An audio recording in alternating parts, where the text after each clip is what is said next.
Halo teman-teman, Assalamualaikum warahmatullahi wabarakatuh. Perkenalkan, saya Meli Wulandari dengan NIM 2522147 dari kelas PTIK 6D. Nah, pada kali ini saya akan menjelaskan materi dari mata kuliah jaringan nirkabel dengan dosen pengampunya Bapak Rian Amanda MPDT. Nah, pada mata kuliah jaringan nirkabel ini saya akan menjelaskan 4 materi. Yang pertama ada antena, yang kedua ada internet satelit, yang ketiga ada jaringan seluler, dan yang terakhir ada jaringan ad hoc. Selamat menyaksikan teman-teman. Halo teman-teman. Nah, pada materi pertama ini kita akan membahas tentang antena. Nah, sebelumnya saya akan menjelaskan tentang pengertian ataupun definisi dari antena itu sendiri agar kita tahu apa itu antena. Nah, antena adalah salah satu komponen utama dalam sistem jaringan nirkabel. Secara sederhananya, antena ini adalah sebuah alat yang digunakan untuk mengirim dan menerima gelombang elektromagnetik. Jadi, antena ini adalah sebuah jembatan yang menghubungkan perangkat elektronik dengan ponsel atau HP, laptop, atau router dengan gelombang radio di udara. Kalau kalian pernah menggunakan wifi di rumah, entah itu menggunakan wifi di rumah, di sekolah, tempat kerja, nah itu adalah sinyal wifi itu dipancarkan oleh antena yang ada di dalam atau di luar router kalian. Begitupun juga saat kita menelpon keluarga atau kerabat. Nah, HP kita itu mengandalkan antena untuk terhubung ke jaringan. Itulah pengertian dari antena tersebut.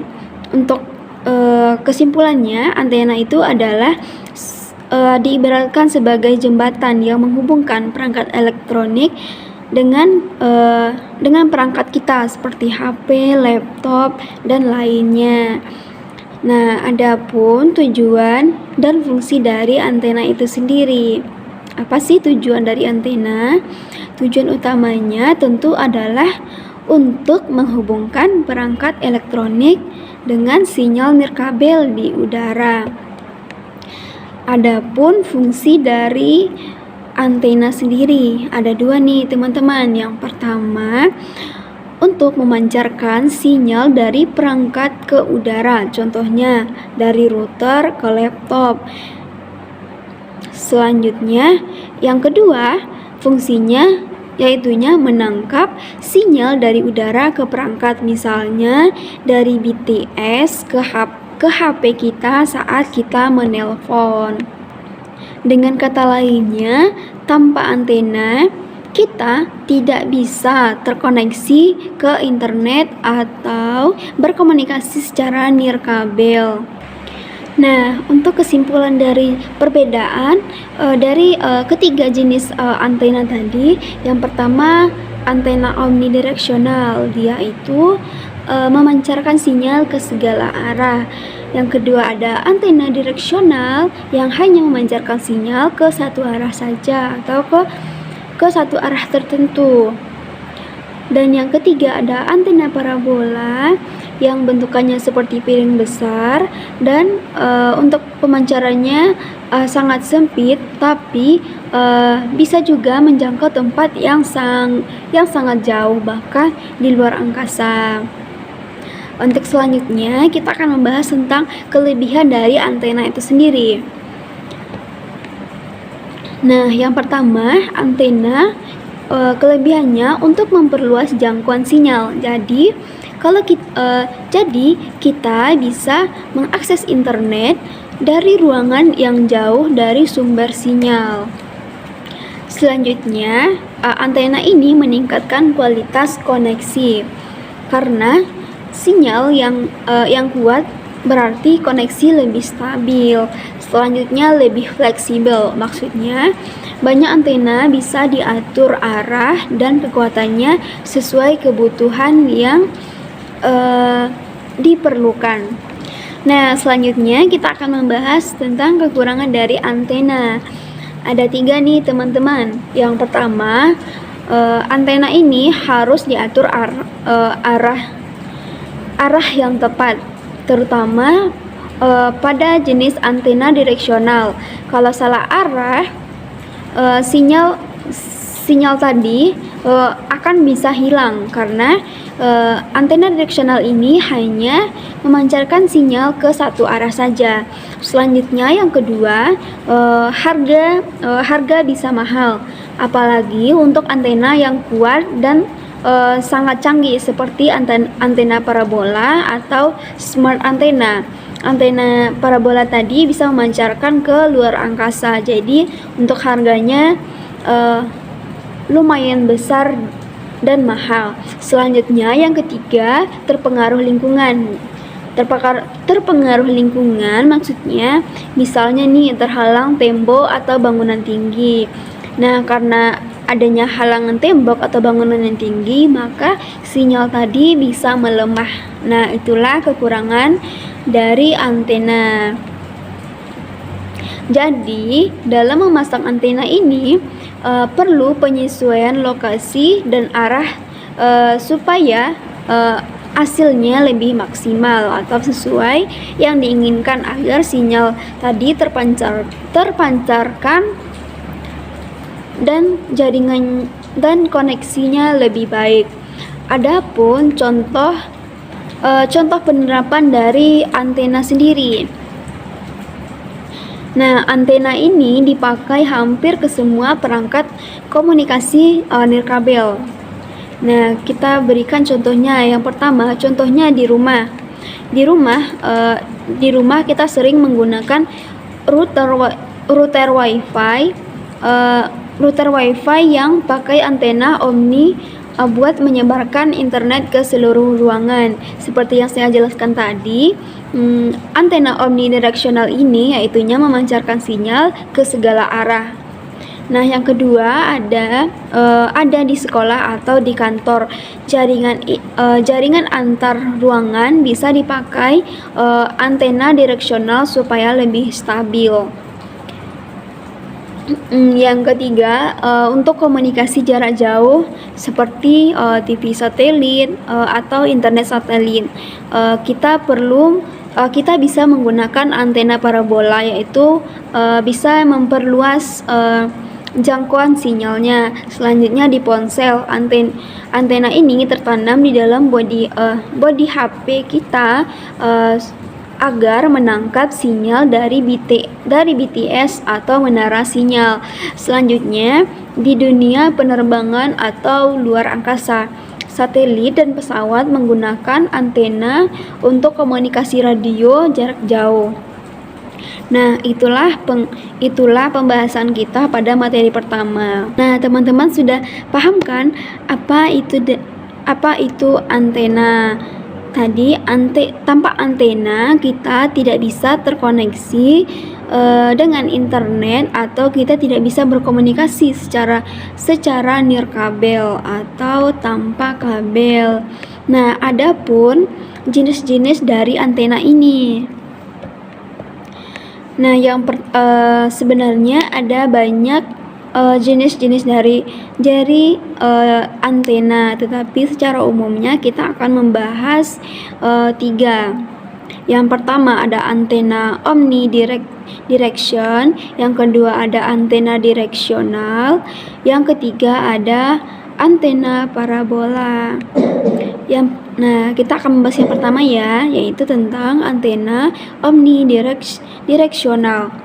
Antena ini memancarkan sinyal ke segala arah, membentuk pola seperti lingkaran. Ke segala arah berarti dia menyebar ke semua ruangan, ke segala arah. Biasanya Antena omnidireksional ini dipakai di rumah atau di kantor. Contohnya antena WiFi di rumah kita itu termasuk antena omni. Selanjutnya yang kedua, antena direksional. Kalau antena direksional ini hanya memancarkan sinyal ke satu arah saja, beda dengan antena omni tadi. Omni tadi dia memancarkan sinyal ke segala arah, sedangkan antena direksional ini memancarkan sinyal ke hanya satu arah saja, ke satu arah tertentu. Tetapi ada pun kelebihan dari antena direksional ini, yaitunya sinyal jadi lebih fokus dan kuat ke arah yang ditujunya, dan sangat cocok untuk jaringan jarak jauh seperti antar gedung atau antar menara. Selanjutnya yang ketiga yaitunya antena parabola. Antena parabola ini sering kita lihat bentuknya seperti piring besar. Parabola seperti parabola yang ada di rumah, dipakai untuk komunikasi jarak jauh seperti sambungan internet satelit atau siaran TV satelit. Seperti antena yang sering kita gunakan untuk televisi di rumah. Fokus antena parabola ini sangat sempit, tapi antena parabola ini bisa menjangkau tempat yang sangat jauh, bahkan di luar angkasa. Itulah kelebihan dan kekurangan dari ketiga jenis antena ini. Nah, untuk kesimpulan dari perbedaan dari ketiga jenis antena tadi, yang pertama antena omnidireksional, dia itu memancarkan sinyal ke segala arah. Yang kedua ada antena direksional yang hanya memancarkan sinyal ke satu arah saja atau ke satu arah tertentu. Dan yang ketiga ada antena parabola yang bentukannya seperti piring besar dan untuk pemancarannya sangat sempit, tapi bisa juga menjangkau tempat yang sangat jauh, bahkan di luar angkasa. Untuk selanjutnya kita akan membahas tentang kelebihan dari antena itu sendiri. Nah, yang pertama, antena kelebihannya untuk memperluas jangkauan sinyal. Jadi kita bisa mengakses internet dari ruangan yang jauh dari sumber sinyal. Selanjutnya, antena ini meningkatkan kualitas koneksi karena sinyal yang kuat berarti koneksi lebih stabil. Selanjutnya lebih fleksibel, maksudnya banyak antena bisa diatur arah dan kekuatannya sesuai kebutuhan yang diperlukan. Nah, selanjutnya kita akan membahas tentang kekurangan dari antena. Ada 3 nih teman-teman. Yang pertama, antena ini harus diatur arah yang tepat, terutama pada jenis antena direksional. Kalau salah arah, sinyal tadi akan bisa hilang karena antena direksional ini hanya memancarkan sinyal ke satu arah saja. Selanjutnya yang kedua, harga bisa mahal, apalagi untuk antena yang kuat dan sangat canggih seperti antena parabola atau smart antena. Antena parabola tadi bisa memancarkan ke luar angkasa, jadi untuk harganya lumayan besar dan mahal. Selanjutnya yang ketiga, terpengaruh lingkungan. Terpengaruh lingkungan maksudnya misalnya nih terhalang tembok atau bangunan tinggi. Nah, karena adanya halangan tembok atau bangunan yang tinggi, maka sinyal tadi bisa melemah. Nah, itulah kekurangan dari antena. Jadi, dalam memasang antena ini perlu penyesuaian lokasi dan arah supaya hasilnya lebih maksimal atau sesuai yang diinginkan agar sinyal tadi terpancarkan dan jaringan dan koneksinya lebih baik. Adapun contoh penerapan dari antena sendiri. Nah, antena ini dipakai hampir ke semua perangkat komunikasi nirkabel. Nah, kita berikan contohnya. Yang pertama, contohnya di rumah. Di rumah kita sering menggunakan router WiFi yang pakai antena omni buat menyebarkan internet ke seluruh ruangan. Seperti yang saya jelaskan tadi, antena omnidirectional ini yaitunya memancarkan sinyal ke segala arah. Nah, yang kedua ada di sekolah atau di kantor. Jaringan antar ruangan bisa dipakai antena direksional supaya lebih stabil.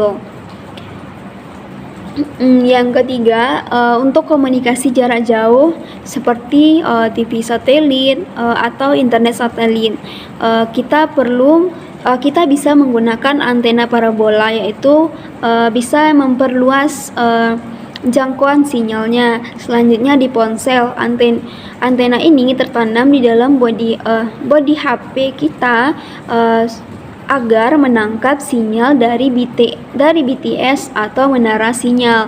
Selanjutnya, di dunia penerbangan atau luar angkasa, satelit dan pesawat menggunakan antena untuk komunikasi radio jarak jauh. Nah, itulah pembahasan kita pada materi pertama.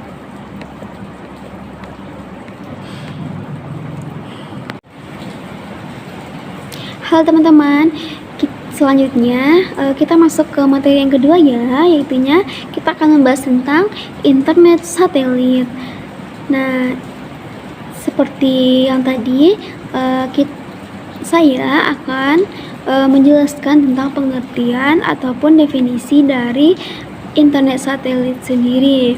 Internet satelit adalah layanan internet yang menggunakan satelit yang mengorbit di luar angkasa untuk mengirim dan menerima data ke bumi. Kalau biasanya kita terkoneksi ke internet lewat kabel atau menara sinyal atau BTS. Nah, internet satelit ini tidak butuh kabel atau menara nih. Dengan internet satelit ini dia langsung mengandalkan satelit di angkasa yang memancarkan sinyal ke antena parabola di bumi. Jadi kita bayangkan ketika kita bisa terhubung ke internet dari tempat terpencil seperti pegunungan, laut atau tempat pedalaman, asalkan bisa melihat langit, ya tempat terpencil lah, dan di sana sinyal satelitnya bisa dijangkau. Nah, selanjutnya kita akan membahas tentang tujuan dan fungsi. Tujuan dan fungsi dari internet satelit. Yang pertama, internet satelit ini memberikan akses internet di wilayah yang sulit dijangkau kabel atau menara sinyal, seperti daerah-daerah yang terpencil atau pegunungan, laut, dan lainnya. Nah, yang kedua, internet satelit ini bisa menghubungkan daerah-daerah terpencil seperti pulau-pulau kecil, desa yang tempatnya pelosok, atau seperti di kapal laut yang jauh dari permukaan, dari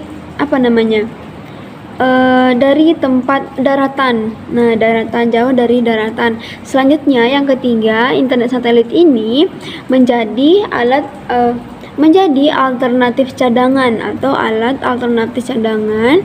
Nah, kalau jaringan kabel atau fiber sedang terganggu, nah internet satelit ini bisa menjadi solusi daruratnya. Jadi, internet satelit ini sangat penting untuk pembangunan teknologi dan pendidikan nih di daerah-daerah yang belum mempunyai infrastruktur jaringan darat. Nah, selanjutnya ada pun jenis-jenis dari internet satelit. Internet satelit ini bisa dibedakan berdasarkan jenis orbit satelitnya. Ada 3 nih jenisnya. Yang pertama geo atau geostationary Earth orbit. Satelit ini mengorbit di ketinggian sekitar 36.000 km dari permukaan bumi nih. Kecepatannya sinkron dengan rotasi bumi. Jadi seperti diam di satu titik. Jadi seperti diam di satu titik. Adapun kelebihan dari geo ini, yaitunya jangkauannya luas. Dan adapun kekurangannya yaitunya latensinya tinggi, artinya nah untuk kekurangannya latensinya tinggi, artinya sinyalnya sedikit lambat sampai ke bumi karena jaraknya yang jauh. Yang kedua ada LEO atau Low Earth Orbit. Satelit ini mengorbit ketinggian rendah.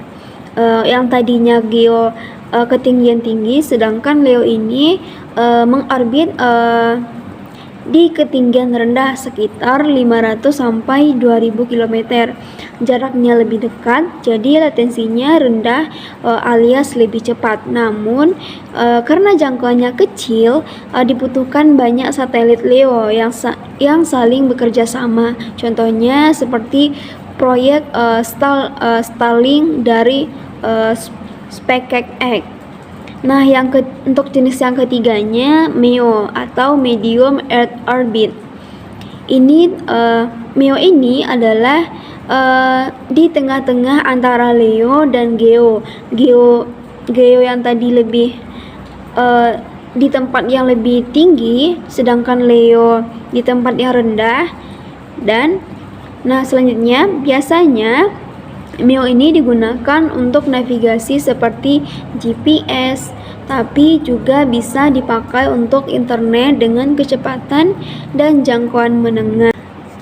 Nah, selanjutnya kita masuk ke kelebihan dari internet satelit ini. Yang pertama, internet satelit ini bisa menjangkau daerah terpencil, bahkan tempat yang tidak punya kabel BTS atau tower. Dengan adanya internet satelit, maka bisa mengakses internet. Selanjutnya, internet satelit ini mudah dipasang, cukup dengan antena parabola atau modem tanpa harus menarik kabel. Selanjutnya, internet satelit ini cocok untuk kondisi yang darurat seperti saat bencana alam dan di mana infrastrukturnya rusak. Dengan begitu, internet satelit ini sangat membantu pemerataan informasi dan teknologi di seluruh tempat-tempat yang terpelosok. Selanjutnya, tadi kita membahas kelebihan, sekarang kita membahas kekurangan dari internet satelit ini. Yang pertama, harganya yang mahal, baik dari segi perangkat maupun langganan bulanannya. Harganya mahal. Selanjutnya, yang kedua, latensinya sangat tinggi, terutama pada satelit geo yang digunakan untuk ketinggian yang lebih tinggi. Jadi kadang lambat untuk seperti kita video call atau bermain game. Selanjutnya, cuaca bisa mempengaruhi sinyal. Seperti hujan deras atau badai bisa membuat koneksi terganggu. Selanjutnya, yang keempat, perlu pandangan langsung ke langit. Nah, kalau tertutup bangunan atau pepohonan lebat, sinyalnya bisa terhilang. Jadi, walaupun internet satelit ini sangat berguna, tetap ada tantangan dalam penggunaannya. Selanjutnya, ada pun contoh penerapan dari internet satelit ini dalam kehidupan sehari-hari kita. Nah, yang pertama, contohnya di daerah pedalaman atau pulau terpencil, seperti desa di pedalaman Kalimantan atau Papua. Internet satelit digunakan untuk mengakses pendidikan dan pelayanan publik. Selanjutnya, seperti di kapal laut. Nah, internet satelit ini sangat penting sekali nih supaya kru kapal tetap bisa berkomunikasi, mengakses informasi. Selanjutnya, dalam dunia militer atau misi penyelamatan. Nah, internet satelit ini juga membantu koordinasi di medan yang sulit. Selanjutnya, proyek seperti Starlink. Nah, milik Elon Musk yang menyediakan layanan internet satelit di seluruh dunia. Bahkan sudah mulai dijual di Indonesia. Nah, selanjutnya sekolah-sekolah di daerah 3T nih. 3T ini terdepan, terpencil, dan tertinggal. Nah, ini juga sudah memakai internet satelit nih untuk mendukung pembelajaran daringnya. Nah, itulah pembahasan kita tentang materi internet satelit. Nah, pada intinya internet satelit ini adalah solusi penting untuk menjembatani atau sebagai jembatan dari kesenjangan digital, terutama di wilayah-wilayah yang belum terjangkau kabel atau jaringan seluler. Halo teman-teman, sekarang kita lanjut ke materi kita yang ketiga ya. Nah, pada materi ketiga kita akan membahas tentang jaringan seluler. Untuk pertama, tentu saya akan menjelaskan tentang pengertian atau definisi dari jaringan seluler itu sendiri. Nah, jaringan seluler adalah jenis jaringan komunikasi nirkabel yang memungkinkan perangkat bergerak seperti handphone, tablet, atau modem untuk terkoneksi dengan internet dan melakukan panggilan suara atau SMS melalui sinyal radio dari menara pemancar yang disebut sebagai BTS atau Base Station. Nah, jaringan ini disebut seluler karena wilayahnya dibagi-bagi nih ke dalam area kecil yang disebut sel. Setiap sel memiliki pemancar sendiri. Dan kalau kita berpindah tempat, sinyal akan diteruskan ke BTS yang berbeda tanpa terputus. Inilah yang disebut sebagai handover atau handoff. Nah, adapun tujuan dan fungsi dari jaringan seluler. Yang pertama, jaringan seluler ini memberikan akses komunikasi bergerak. Artinya, kita bisa tetap terhubung walaupun berpindah-pindah tempat. Selanjutnya, yang kedua, menyediakan koneksi internet tanpa kabel melalui paket data seluler. Nah, yang ketiga adalah menghubungkan komunikasi dengan sistem telekomunikasi secara luas, baik secara lokal, nasional maupun secara internasional. Nah, dengan jaringan seluler ini kita bisa melakukan chattingan, teleponan, atau browsing internet. Entah itu kita mencari berita dan lainnya, dan kita bisa streaming, bahkan bekerja hanya dari melalui ponsel. Nah, adapun jenis-jenis atau generasi-generasi dari jaringan seluler ini. Jaringan seluler ini berkembang dari waktu ke waktu. Kita mengenalnya dalam bentuk generasi atau diistilahkan dengan G. Nah, yang pertama 1G atau first generation. Generasi pertama hanya bisa digunakan untuk panggilan suara dan kualitasnya pun masih analog. Yang kedua 2G.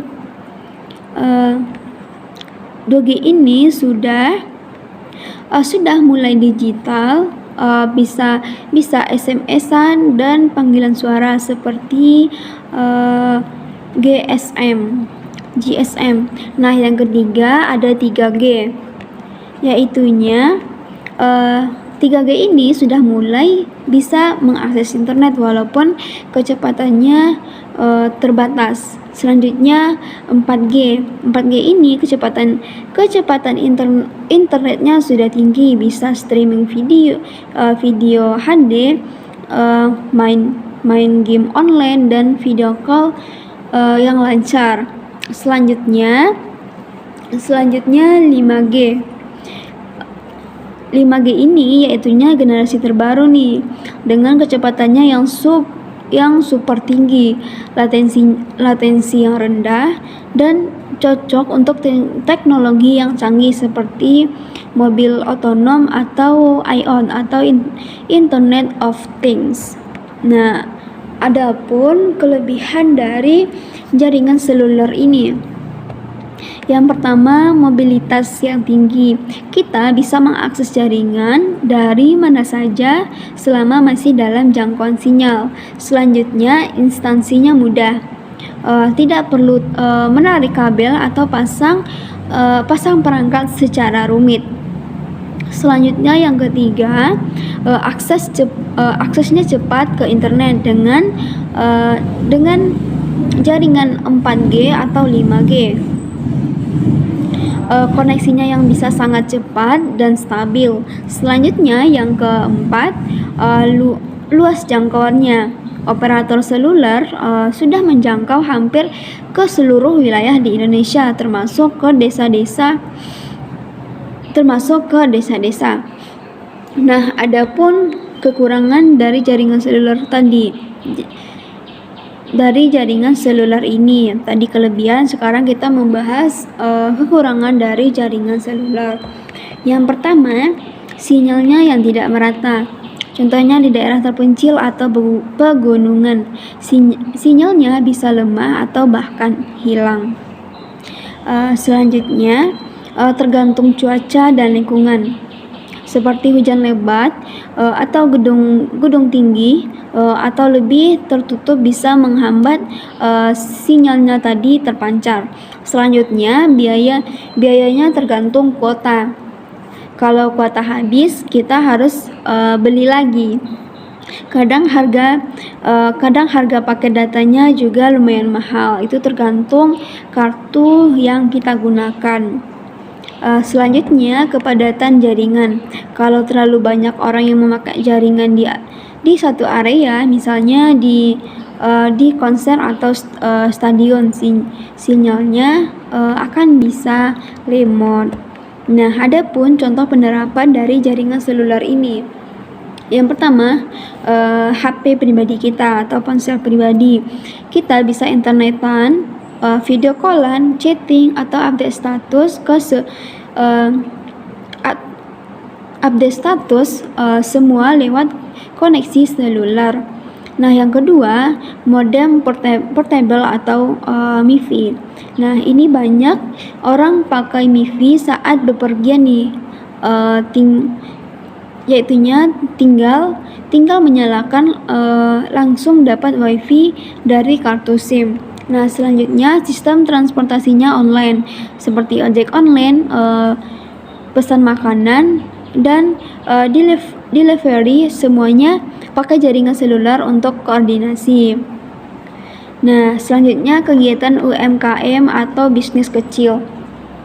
Nah, ini banyak digunakan untuk perdagangan online yang berjualan dari lewat HP, cukup dengan koneksi data dan internet. Nah, untuk kesimpulan dari jaringan seluler ini, yaitunya jaringan seluler ini bisa dibilang diibaratkan sebagai tulang punggung komunikasi modern pada saat ini. Tanpa jaringan seluler, kita mungkin tidak bisa mengakses internet, seperti kita menonton video YouTube di jalan, teleponan saat tiduran atau naik ojek, atau kirim tugas kuliah dari kampus ke rumah. Nah, itulah kesimpulannya. Halo teman-teman. Nah, selanjutnya kita masuk ke materi kita yang terakhir ya. Nah, kita akan membahas tentang jaringan ad hoc. Nah, jaringan ad hoc ini cukup terdengar asing karena bahasanya tidak menggunakan bahasa Indonesia, makanya terdengar asing. Nah, selanjutnya saya akan menjelaskan pengertian ataupun definisi dari jaringan ad hoc ini.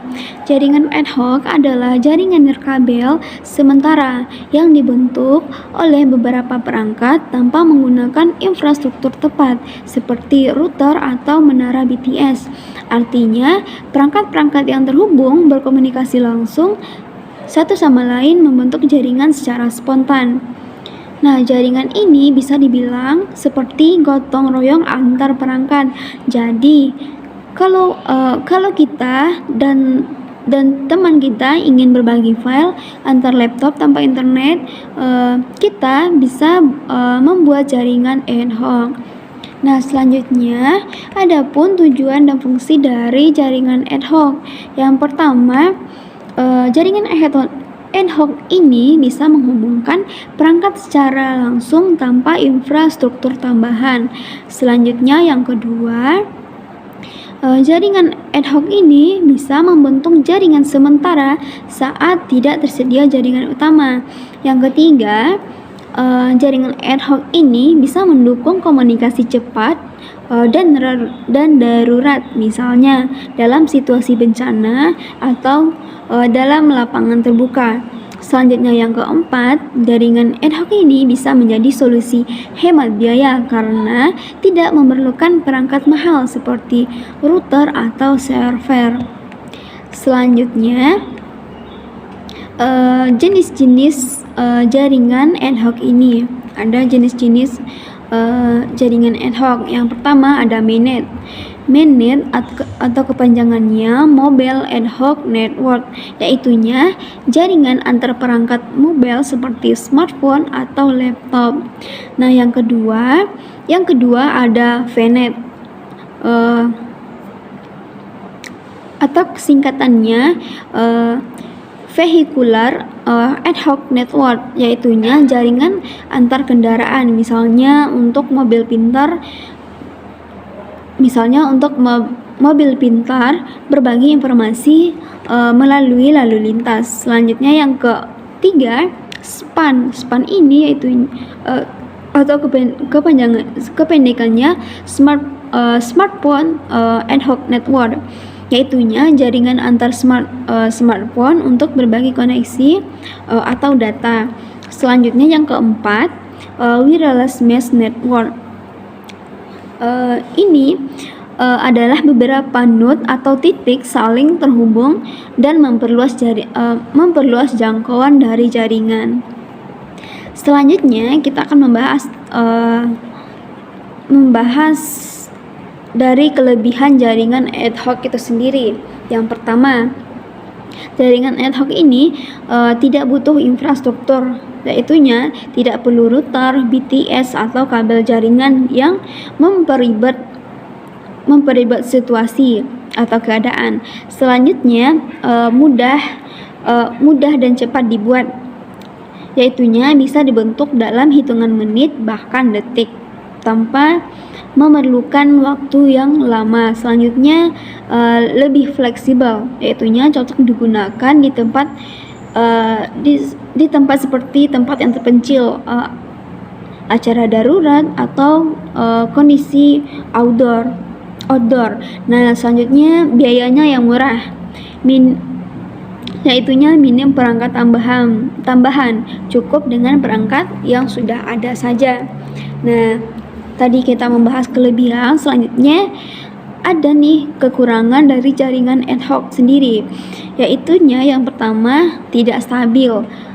Karena sifatnya yang sementara, jadi jaringannya bisa mudah terputus. Selanjutnya, jangkauannya yang terbatas, sinyalnya yang tergantung jarak, yaitunya sinyal yang tergantung jarak antar perangkat. Selanjutnya, yang ketiga, keamanan lebih rentan. Karena tanpa kontrol pusat, data bisa lebih mudah disadap jika tidak dilakukan perlindungan atau tidak dilindungi.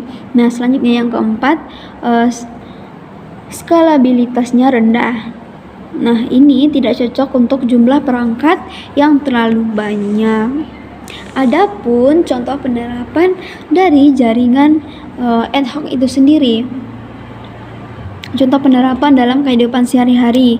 Yang pertama, berbagi file antar laptop tanpa internet. Misalnya kita sedang di kelas nih, seorang mahasiswa bisa melakukan saling kirim file, bisa kirim file presentasi. Selanjutnya yang kedua ada operasi militer atau penyelamatan bencana. Nah, saat jaringan biasa tidak tersedia, pasukan atau relawan bisa langsung terhubung dengan sistem ad hoc ini. Selanjutnya ada komunikasi antar kendaraan atau VANE. Nah, mobil pintar berbagi info kemacetan atau kecelakaan di jalan.